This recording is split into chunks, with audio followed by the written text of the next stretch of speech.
विधि का विधान कोई नहीं बदल सकता। नमस्कार मित्रों, मेरे प्रेरणा पक्ष चैनल में आप सबका स्वागत है। आज मैं गौतम बुद्ध की कुछ बहुत प्रसिद्ध कथाएं लेकर आया हूं, कृपया उसे सुने। गौतम बुद्ध की कथाओं में से प्रसिद्ध कथा है जो ये संदेश देती है कि विद्वान व्यक्ति को उसकी विद्या से कोई अलग नहीं कर सकता। एक समय की बात है जब गौतम बुद्ध अपने शिष्यों के साथ एक छोटे से गांव में भ्रमण कर रहे थे। वहां के निवासियों ने बुद्ध को बहुत सम्मानित किया और उनसे उपदेश सुनने की प्रार्थना की। बुद्ध ने सहर्ष स्वीकार किया और गांव के लोगों को उपदेश देना आरंभ किया। ये कहानी एक मूर्ख की और एक विद्वान की है। जिस गांव में गौतम बुद्ध कथा कह रहे थे, उसी गांव में एक व्यक्ति था जिसे अपनी विद्या और ज्ञान पर बहुत गर्व था। वह अपने को गांव का सबसे विद्वान समझता था और अक्सर अन्य लोगों को नीचा दिखाने के लिए अपनी विद्या का प्रदर्शन करता था। उसे ये समझ में नहीं आता था कि वास्तविक विद्वता क्या होती है और इसका सही अर्थ क्या होता है। एक दिन वह व्यक्ति बुद्ध के पास आया और उनसे प्रश्न करने लगा। उसने कहा, हे गौतम, मैंने सुना है कि आप बहुत विद्वान और ज्ञानी हैं। क्या आप मुझे ये बता सकते हैं कि वास्तविक विद्वता क्या है और क्या कोई व्यक्ति अपनी विद्वता को खो सकता है? बुद्ध ने मुस्कुराते हुए उत्तर दिया, वास्तविक विद्वता वह है जो हमें भीतर से शांत और संतुलित बनाती है। ये बाहरी प्रदर्शन या शब्दों में नहीं होती, बल्कि हमारे आचरण और विचारों में होती है। उस व्यक्ति ने पुनः प्रश्न किया, तो क्या कोई व्यक्ति अपनी विद्वता को खो सकता है? बुद्ध ने एक छोटी सी कथा सुनाई, चोर और विद्वान की। एक बार की बात है, एक विद्वान व्यक्ति अपने गांव से दूर किसी अन्य गांव में प्रवास करने जा रहा था। उसके पास बहुत सी पुस्तकें और ज्ञान का भंडार था। यात्रा के दौरान उसे एक चोर मिला जिसने उसके सभी सामानों को चुरा लिया। चोर ने विद्वान के पुस्तकें और अन्य वस्त्र लेकर भाग गया। विद्वान ने अपनी पुस्तकों के बिना जीवन व्यतीत करना शुरू किया और समय के साथ उसने महसूस किया कि उसकी विद्या केवल पुस्तकों में नहीं थी, बल्कि उसके मन और आत्मा में थी। वह बिना पुस्तकों के भी अपने ज्ञान को साझा करता रहा और लोगों को प्रेरित करता रहा। कुछ समय बाद वही चोर एक दिन विद्वान के पास आया और बोला, हे ज्ञानी पुरुष, मैंने आपकी पुस्तकों को चुरा लिया था, लेकिन उनमें से कुछ भी नहीं समझ सका। वे मेरे लिए बिल्कुल व्यर्थ थी। विद्वान ने मुस्कुराते हुए कहा, क्योंकि विद्या केवल पुस्तकों में नहीं होती, वह हमारे भीतर होती है। तुमने केवल बाहरी वस्त्र चुराए, लेकिन मेरी वास्तविक विद्वता को नहीं छीन सके। बुद्ध ने इस कथा के माध्यम से ये स्पष्ट किया कि वास्तविक विद्वता और ज्ञान हमारे भीतर होता है। इसे कोई बाहरी व्यक्ति या परिस्थिति हमसे छीन नहीं सकती। गांव के लोगों ने बुद्ध की इस कथा को ध्यान से सुना और उसे अपने जीवन में आत्मसात किया। विद्वान व्यक्ति ने भी ये समझ लिया कि वास्तविक विद्वता दिखावे में नहीं, बल्कि हमारे आचरण और विचारों में होती है। इस प्रकार बुद्ध ने अपने शिष्यों और गांव के लोगों को ये महत्वपूर्ण संदेश दिया कि विद्वान व्यक्ति को उसकी विद्या से कोई अलग नहीं कर सकता। गौतम बुद्ध की शिक्षाओं का यह एक महत्वपूर्ण पहलू है कि वास्तविक विद्वता और ज्ञान हमारे भीतर होता है। इसे कोई बाहरी परिस्थिति या व्यक्ति हमसे छीन नहीं सकता। ये कथा हमें ये सिखाती है कि हमें अपनी विद्या और ज्ञान को बाहरी दिखावे से परे समझना चाहिए और इसे अपने जीवन में आत्मसात करना चाहिए। वास्तविक विद्वता हमें शांत, संतुलित और संतुष्ट बनाती है, और यही वास्तविक ज्ञान का स्वरूप है। इस कथा से हमें ये सीख मिलती है कि वास्तविक विद्वता और ज्ञान हमारे भीतर होते हैं।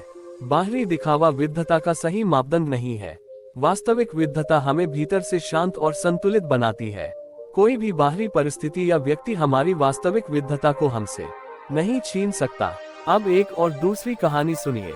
गौतम बुद्ध की शिक्षाएं अपने भीतर गहरे अर्थ और दार्शनिकता को समेटे हुए हैं। उन्होंने हमें जीवन के अनेक पहलुओं पर विचार करने का मार्ग दिखाया है। विधि का विधान कोई बदल नहीं सकता। ये विषय भी बुद्ध की शिक्षाओं के अनुरूप है, जिसमें ये बताया गया है कि जीवन में होने वाली घटनाओं और परिणामों को हम अपनी इच्छानुसार नहीं बदल सकते। वे प्रकृति के नियमों और हमारे कर्मों के अनुसार ही घटित होते हैं।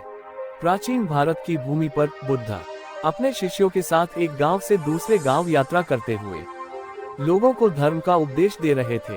एक दिन एक गांव में बुद्ध और उनके शिष्यों का आगमन हुआ। वहां के लोग बुद्ध को देखकर बहुत प्रसन्न हुए और उनके प्रवचन सुनने के लिए उत्साहित हुए। जिस गांव में गौतम बुद्ध कथा सुना रहे थे, उसी गांव में एक व्यापारी रहता था जिसका नाम रामनाथ था। रामनाथ बहुत धनी था और उसके पास प्रचुर मात्रा में संपत्ति थी, लेकिन उसकी संपत्ति के बावजूद वह हमेशा चिंतित और असंतुष्ट रहता था। उसे हमेशा ये भय रहता था कि कहीं उसकी संपत्ति उससे छिन न जाए या कोई अनहोनी घटना न घट जाए। रामनाथ को चिंता थी। एक दिन रामनाथ ने बुद्ध के बारे में सुना और उनसे मिलने का निश्चय किया। उसने सोचा कि शायद बुद्ध उसके प्रश्नों का उत्तर दे सके और उसकी चिंताओं को दूर कर सके। रामनाथ बुद्ध के पास पहुंचा और उन्हें प्रणाम कर अपनी समस्या बताई। रामनाथ ने कहा, हे भगवान, मैं बहुत धनवान हूँ, लेकिन मेरे मन में हमेशा एक भय बना रहता है कि कहीं मेरी संपत्ति मुझसे छिन न जाए। मैं अपने भाग्य को बदलना चाहता हूँ ताकि मैं हमेशा सुरक्षित और प्रसन्न रह सकूं। कृपया मुझे बताइए कि क्या मैं विधि का विधान बदल सकता हूँ। बुद्ध ने मुस्कुराते हुए कहा, प्रिय रामनाथ, विधि का विधान कोई बदल नहीं सकता।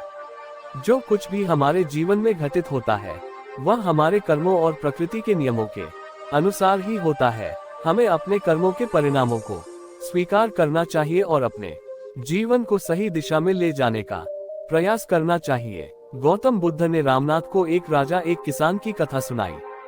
कथा इस प्रकार है। एक समय की बात है, एक राजा था जिसे अपने राज्य पर बहुत गर्व था। वह बहुत शक्तिशाली और बुद्धिमान था। एक दिन उसने घोषणा की कि वह अपने राज्य में सभी किसानों को उनकी मेहनत के अनुसार पुरस्कृत करेगा। उस राज्य में एक किसान था जिसका नाम रामू था। रामू बहुत परिश्रमी था और उसने अपने खेतों में बहुत मेहनत की थी। उसने अपनी फसल को बहुत अच्छे से उगाया था और उसे यकीन था कि राजा उसे पुरस्कृत करेगा। लेकिन जब पुरस्कार देने का समय आया तो राजा ने रामू को पुरस्कृत नहीं किया, बल्कि उसे अनदेखा कर दिया। रामू बहुत दुखी हुआ और उसने सोचा कि उसके साथ अन्याय हुआ है। रामू ने सोचा कि वह राजा के पास जाकर न्याय की मांग करेगा।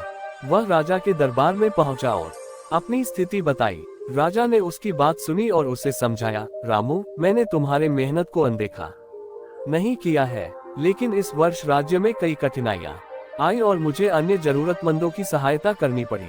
तुम्हारी मेहनत का फल तुम्हें अवश्य मिलेगा, लेकिन सही समय पर। रामू ने ये समझ लिया कि विधि का विधान कोई बदल नहीं सकता। उसने अपनी मेहनत जारी रखी और अगले वर्ष उसने और भी अच्छी फसल उगाई। इस बार राजा ने उसे पुरस्कृत किया और उसकी मेहनत की सराहना की। बुद्ध ने इस कथा के माध्यम से ये स्पष्ट किया कि जीवन में घटित होने वाली घटनाएं हमारे कर्मों और समय के अनुसार होती हैं। हम अपने भाग्य को बदल नहीं सकते, लेकिन हम अपने कर्मों को सही दिशा में ले जाकर अच्छे परिणाम प्राप्त कर सकते हैं। रामनाथ ने बुद्ध की इस कथा को ध्यान से सुना और उसे अपने जीवन में आत्मसात किया। उसने समझ लिया कि उसे अपनी चिंताओं को छोड़कर सही कर्म करना चाहिए और परिणामों की चिंता नहीं करनी चाहिए। गौतम बुद्ध की शिक्षाओं का ये महत्वपूर्ण पहलू है कि हमें अपने जीवन के हर पहलू को स्वीकार करना चाहिए और सही दिशा में कर्म करते रहना चाहिए। विधि का विधान कोई बदल नहीं सकता, लेकिन हम अपने कर्मों से अपने जीवन को सुधार सकते हैं। जीवन में घटित होने वाली घटनाएं हमारे कर्मों और समय के अनुसार होती हैं। हमें अपने कर्मों को सही दिशा में ले जाकर अच्छे परिणाम प्राप्त करने का प्रयास करना चाहिए। परिणामों की चिंता छोड़कर सही कर्म करना महत्वपूर्ण है। गौतम बुद्ध की यह कथा हमें जीवन के वास्तविक अर्थ और कर्मों की महत्ता को समझने का मार्ग दिखाती है। हमें अपने जीवन में घटित होने वाली हर घटना को स्वीकार करना चाहिए और अपने कर्मों से अपने भविष्य को सुधारने का प्रयास करना चाहिए। यही वास्तविक ज्ञान और विद्वता का मार्ग है। कृपया मेरे चैनल को लाइक और सब्सक्राइब करें। ऐसी मोटिवेशनल कहानी सुनाने के लिए धन्यवाद। ओम नमो बुद्धाय।